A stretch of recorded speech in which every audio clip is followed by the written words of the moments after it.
one ghostly quest, 2 new lovebirds, and 3 banished serpents. We're back, Riverbabes, so let's freak out together on Sweetwater Secrets.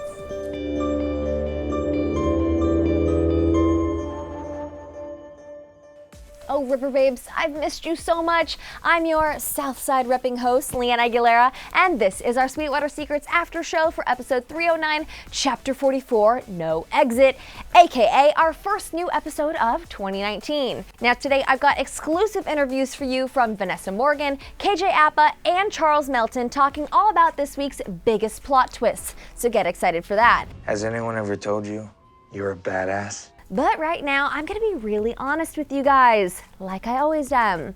This was definitely not one of my favorite episodes of the season. Sorry, I said it. What did we do?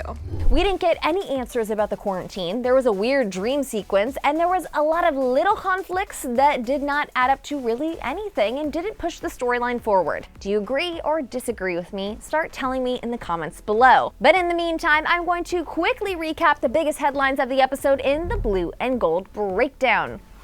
Like I said, this episode was a bit meh for me, so I'm going to do a super speed version of what you need to know. We started off with a 5-week time jump after the quarantine. Why 5 weeks? I have no flippin' clue. But we do know that dark-haired Archie has been acting as a park ranger thing, kind of whatever, and staying in a random cabin in the woods. He apparently gets attacked by a bear because, okay, sure, why not? And in his pain-filled delirium, he hallucinates a game of Griffins and Gargoyles that's filled with ghosts of his past giving him quests. Come on, Arch.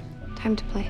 He had to confront the Black Hood, kill a make-believe Hiram, and beat the hell out of himself with a baseball bat. Yes, I'm serious.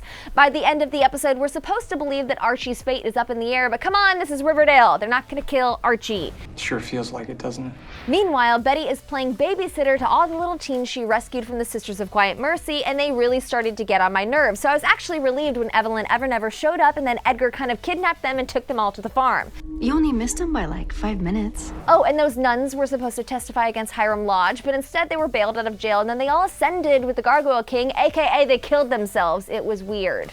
Veronica was still fighting with her dad because of course she was, so she enlisted the help of Jughead and the Serpents to act as bodyguards against Hiram's gang of gargoyles.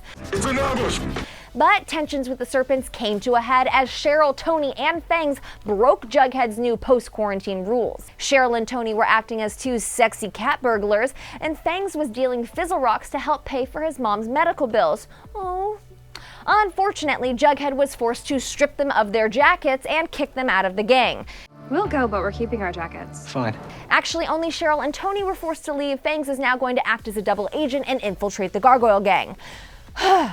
That was harsh. That was a lot. Are you upset with all the sudden Serpent shakeups? Yeah, so is Vanessa Morgan. So here's what the actress actually had to tell me when I sat down with her on set. Talk to me about the tensions that brew between Cheryl and Jughead within the Serpents. What's going on there? I think the tension between Cheryl and Jughead is that, Cheryl's used to being the queen, the queen on campus, and, she's leader of the Vixens, and wherever she goes, she just kind of want to take over, take charge of the room. And coming into the gang where she was welcomed, I think her instinct was just to take over. And I think that's where they were butting heads because, Jughead, his father was the king. So, him coming down and inheriting that and her trying to take over, that's where the conflict was. So it definitely makes sense because you have 2 people trying to lead and strong personalities. I'm a serpent by blood. The Serpents had been her family. She grew up in them. And of course it was great welcoming her girlfriend into it. Yeah. But do you feel like she was conflicted? Yeah, I definitely feel like she was conflicted. I think it was one of those things where she became obsessed with her, loved her and just be in the Serpents. I want you with me. I want you part of my life. And maybe she didn't realize that that's something that she should have kept separate. Yeah. The Serpents and the guys, and because that seems to be where their conflict is coming from now. Giving up a part of her life and maybe taking on too much of Cheryl's life, which is causing all the friction. So I didn't think she expected it to be this way, but I think Tony could be missing, the boys and that she, lost while becoming part of Cheryl's life. All right, Riverbabes, do you agree with Vanessa? Do you think that Tony lost her serpent side when things became hot and heavy with Cheryl? Tell me in the comments. But now let's shift away from all that serpent tension and focus on the sexual tension of our Riverdale couples in 7 Seconds in Heaven. While we didn't get our highly anticipated Bughead reunion moment, we did get an unexplained scene of Jughead waking up in Betty's bed. So there's that. Yay! Also, Jughead's bedhead is priceless. Then over in Varchi Land, oh wait, there is no Varchi Land in this episode. Say bon voyage, shippers, because we've got a new port in Riverdale, the Veggie Garden. Only the best at La Bonne Nuit. After weeks of suspecting it, Veronica and Reggie finally took the first step in their new relationship, and they sealed it with a sweet and sultry kiss. So how do we all feel about this new official ship? Well, I'll tell you that star Charles Melton is all for it. I hopped on the phone with him, and here's what he told me when I asked him to kiss and tell about that scene. Charles said, quote, "It was kind of exciting because we knew that this buildup, this relationship was going to happen. And for a while, we thought it was going to be a couple episodes previous when Reggie and Veronica were going to seal the deal with a kiss. So there was a lot of kind of like leading up to that. It was just very beautiful and very sensual. I think we were very excited filming that scene. All the fans were going to see Reggie and Veronica." And last but not least, this was our most Choni-filled episode of the season. We got some ultra flirtatious looks, a bit of sexy time unzippings, and forbidden hand-holding. Bite me, Moose. But the biggest and most monumental Choni surprise of the night was when Tony and Cheryl exchanged those 3 swoon-worthy little words. I love you. I love you. Aw, it almost makes up for the fact that they were kicked out of the Serpents. Almost. And on that note, let's unleash our rage and delight from episode 309 in Hisses and Kisses.